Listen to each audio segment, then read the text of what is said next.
दोस्तों, आपने कहावत तो सुनी ही होगी कि जैसे कर्म करोगे वैसा ही फल पाओगे। इस बात में कितनी सच्चाई है, ये शायद हम में से कोई नहीं बता सकता, क्योंकि हमने इसे अपने जीवन में कभी उतार कर देखा ही नहीं। हम कहते हैं और हमने सुना भी होगा कि अच्छे कर्मों का फल हमेशा अच्छा ही होता है। लेकिन मेरा आपसे एक सवाल है कि क्या आप इस पर पूर्ण रूप से विश्वास कर सकते हैं? लेकिन एक बार के लिए जरा ये सोचिए कि आप एक प्रयोग के माध्यम से अगर ये समझ लेते हैं कि कर्मों का फल कैसे मिलता है, तो शायद आपकी सारी शंकाएं हमेशा के लिए खत्म हो जाए। क्योंकि इंसानों को आंखों देखी बातों पर पूर्ण रूप से विश्वास बहुत जल्दी हो जाता है और हम उस पर विश्वास भी कर लेते हैं। लेकिन दूसरी तरफ अगर हमने उसे नहीं देखा है तो हम इसे अंधविश्वास ही कहेंगे। तो आज की ये कहानी हमें कुछ ऐसा ही ज्ञान देने वाली है। आज आपको ये पता चलेगा कि कर्मों का एक ऐसा विज्ञान भी है जिसे जानने के बाद आप अपने कर्मों के माध्यम से अपने जीवन में सफलता हासिल कर सकते हैं। आपका दिमाग भी यह मानने पर विवश हो जाएगा कि कर्मों का फल अवश्य मिलता है। इस कहानी को शुरू करने से पहले मेरी आप लोगों से एक छोटी सी विनती है। यदि आप हमारे चैनल पर नए हैं तो चैनल को सब्सक्राइब और घंटी बटन को जरूर दबा दीजिएगा। एक समय की बात है, किसी नगरी में एक महान बौद्ध भिक्षु रहा करते थे। वह इतने ज्ञानी थे कि उन्हें आने वाला भविष्य भी दिखाई पड़ जाता था। वैसे तो उनके कई शिष्य थे, लेकिन उनका एक शिष्य जो अभी बिल्कुल नौजवान था, और वह बौद्ध भिक्षु जो कि अब बूढ़े हो चुके थे। वह बहुत ही ध्यानी व्यक्ति थे। जब वो ध्यान करने बैठते तो 2 से 3 दिनों तक वो लगातार ध्यान में ही लीन रहा करते थे, और इसी अवस्था में वो आने वाले भविष्य को भी देख लिया करते थे। एक दिन वो बौद्ध भिक्षु ध्यान में बैठे हुए थे। तभी उन्होंने देखा कि आज से 10वें दिन बाद उनका वह युवा शिष्य मृत्यु को प्राप्त हो जाएगा। यह भविष्य देखकर वह बौद्ध भिक्षु ध्यान से बाहर आए और उन्होंने तुरंत ही अपने उस युवा शिष्य को अपने पास बुलाया और उससे बड़े ही प्रेम से कहा, भंते, मैं तुम्हें अगले 9 दिनों तक की छुट्टी दे रहा हूं। इन 9 दिनों में तुम अपने घर जाओ और वहां पर सभी के साथ रह कर आओ। तुम सभी से अच्छे से मुलाकात कर लेना, सभी को प्यार देना। शिष्य ने जब अपने गुरु के मुख से यह बातें सुनी तो वह खुशी से उछल पड़ा। उसने अपने गुरुवर से कहा, हे गुरुदेव, आपको यह कैसे पता चला कि मेरा मन अपने घर वालों से मिलने का कर रहा है? कहीं आप मुझसे मजाक तो नहीं कर रहे? उस पर वो बौद्ध भिक्षु अपने शिष्य से कहते हैं, नहीं भंते, मैं तुम्हें सच कह रहा हूं। तुम इन 9 दिनों में अपने घर पर रहकर सभी से मिलकर आ सकते हो, लेकिन मेरी बस एक बात याद रखना कि तुम्हें 10वें दिन शाम होने तक यहां पर वापस आना होगा। उस शिष्य ने हां में सर हिलाते हुए कहा, ठीक है गुरुदेव, मैं 10वें दिन यहां पर शाम तक वापस आ जाऊंगा, लेकिन आप भी अपना ख्याल रखिएगा, क्योंकि अब आप बूढ़े हो चुके हो और आश्रम का यदि कोई काम हो तो आप मेरे आने तक इंतजार कीजिएगा, उसे मेरे लिए छोड़ दीजिएगा। मैं अपने घर से वापस आकर उन सभी कामों को समय पर पूरा कर दूंगा। इसके बाद वह शिष्य अपने गुरुवर से आज्ञा लेता है और अपने घर की ओर प्रस्थान करता है। लेकिन उस शिष्य ने एक बार भी मुड़कर यह नहीं देखा कि गुरु की आंखों में अपने प्रिय शिष्य को खोने का कितना दर्द था। उस युवा शिष्य के घर के रास्ते में एक नदी पड़ती थी। उस नदी के किनारे चींटियों के बहुत सारे टीले लगे हुए थे, जहां लाखों चींटियां रहती थी। उनमें से कुछ चींटियां लगातार टीले के अंदर जा रही थी और वहीं पर कुछ चींटियां उस टीले से बाहर आ रही थी, जिसमें से कुछ चींटियां एक दूसरे से टकराकर अपना रास्ता बदल दिया करती थीं। यह सब देख उस शिष्य को बड़ा ही आनंद मिल रहा था। वह कुछ देर वहीं पर खड़ा होकर उन चींटियों का यह सारा कार्यक्रम देख रहा था। तभी अचानक उस शिष्य का ध्यान नदी की ओर गया और उसने देखा कि नदी का पानी अब धीरे धीरे बढ़ रहा है, जिससे नदी से आने वाली लहरें चींटियों के उन टीलों के पास पहुंच सकती थी।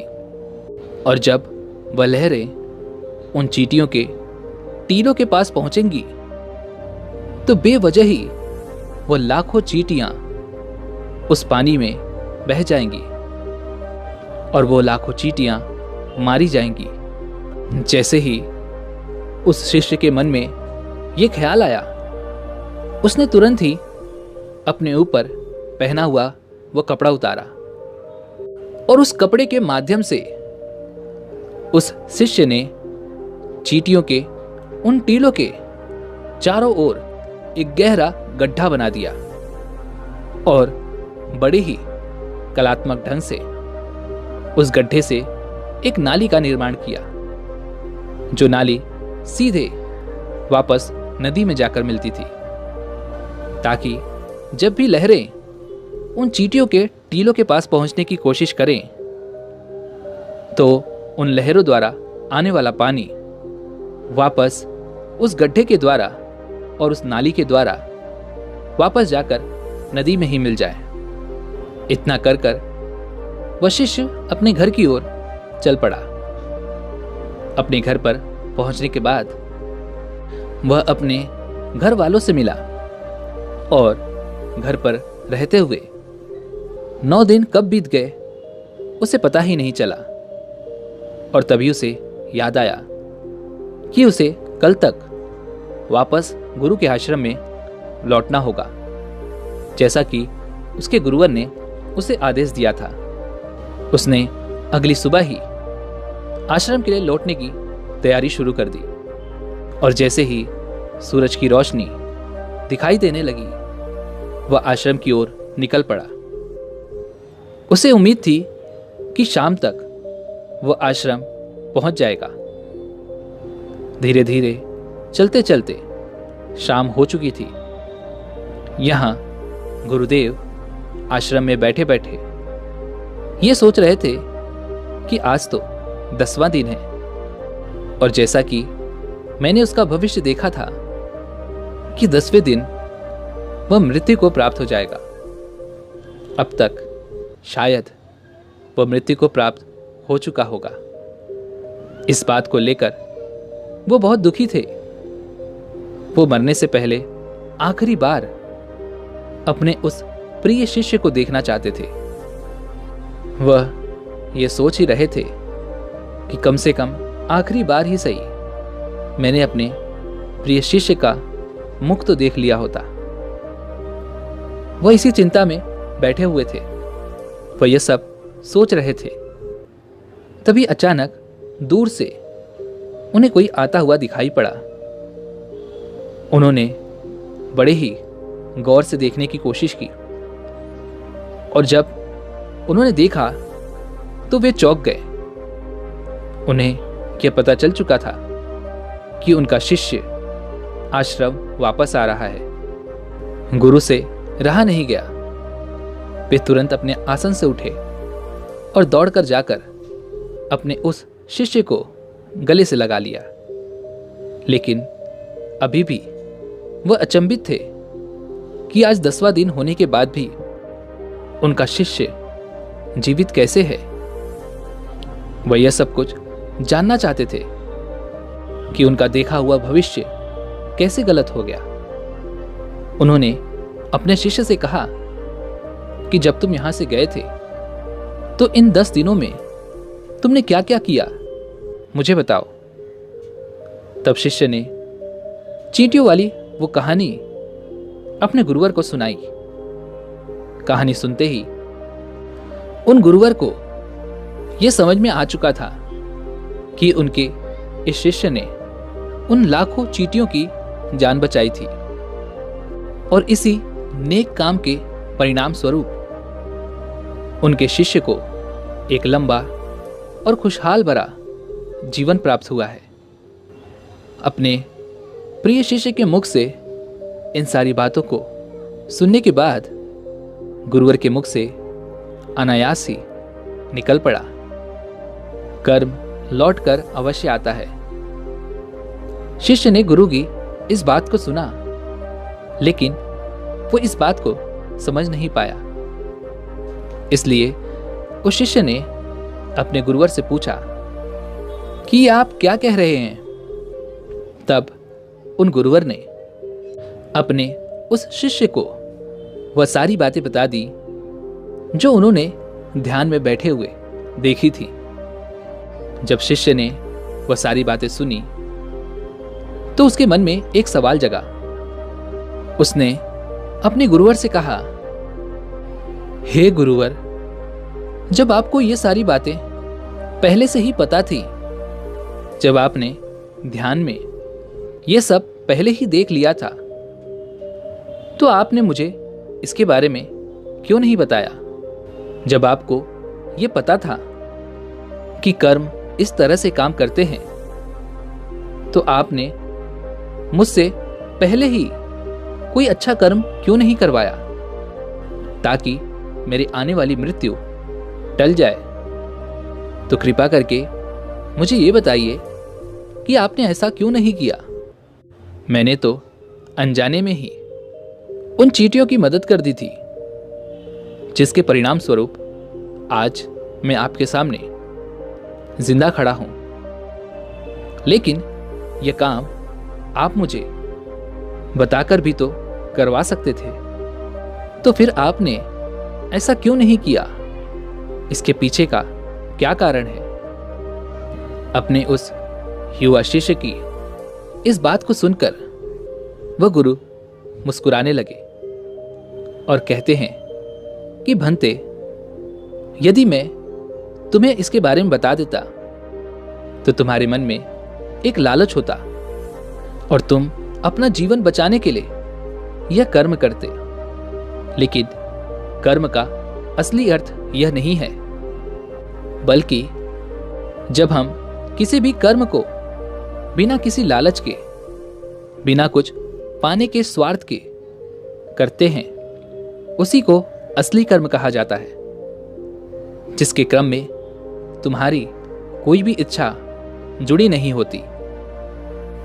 ऐसे काम बिना किसी इच्छा के किए जाते हैं और ऐसे ही कर्म फलीभूत होते हैं और इन्हीं को असली कर्म कहा जाता है।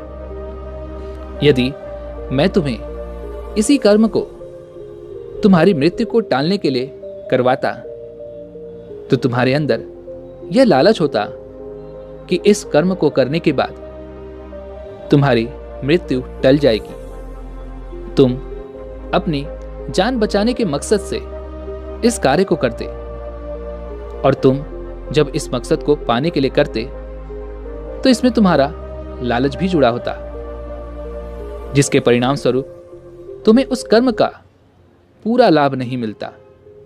हम इंसानों के कर्मों का एक बहुत ही छोटा सा सिद्धांत है कि किसी भी कर्म को यदि आप बिना लालच के, बिना स्वार्थ के करते हैं तो वही असली कर्म कहलाता है।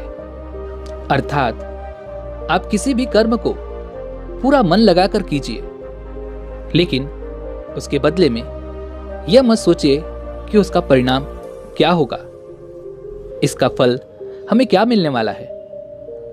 तुमने देखा होगा कि अक्सर जब कोई व्यक्ति दान करता है तो उसके साथ उसका मन भी जुड़ा होता है।